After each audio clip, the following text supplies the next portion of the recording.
you look at the situation in the Netherlands, we have officially, it's very unclear, but looking at the point of view of the Social and Cultural Planning Office, they say that 1 in each 3 poor people is a work poverty person. This means that if we have 900,000 people being poor officially, then we should have 300,000 people in work poverty. But if you look at the figures called by Professor de Schutter this morning, he says 9% of the population, of the working population, is in work poor. If you look at the situation of the Netherlands, this means that we have over 800,000 people in a position of in work poverty.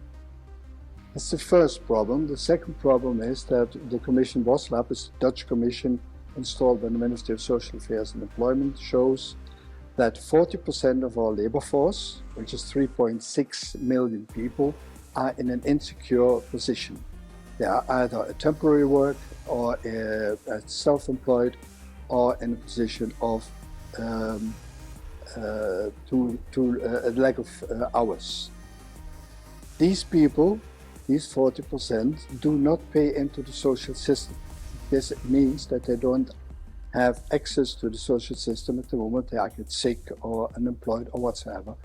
So this is a different kind of in-work poverty, next to the fact that if these people don't have enough hours to work or have a insecure 6-month contract, they will go into poverty at the moment that they stop working. The third fact of our country is that we have a lot of supplements to rise up the income. You need the supplements because your income is too low, you're out of work. If your wages are too low, then you get a lot of supplements to have a decent income, to get at least out of or not into poverty. I mean, that's a better way, not into poverty. And this means that at the moment you have a different job and you have a higher wage, your income will not rise. So it's a kind of poverty trap that people come into. Next to the discussion of should we start and bring down the supplements, change the supplements, etc., etc. This is a policy discussion. If you look at the situation of the in-work poor themselves, they can't change the situation. The only way they can change the situation is at the moment they gain in the lottery. Because at the moment they start as a self-employed and ask for a higher wage, they lose their job. At the moment, as a temporary worker, they don't apply to what Amazon or whatever a huge institute wants from them, they lose their job.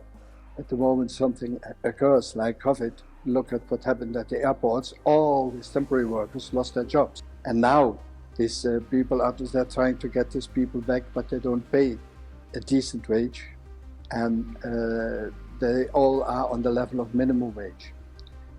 Looking at the 1st of January, our minimum wage, which is 53 years old as a statutory minimum wage, has been risen by 10%.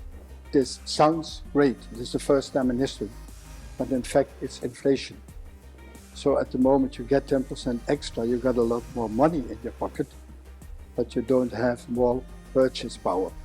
And this is one of the problems, and Paul Soekens said it very clear. Look at the Netherlands about poverty. If you look at our country, yes, there are things that are done good, but we have to go back to the old system, the old social security system. We have to involve all the people who now are in insecure employment, bring them back into the social system to change anything.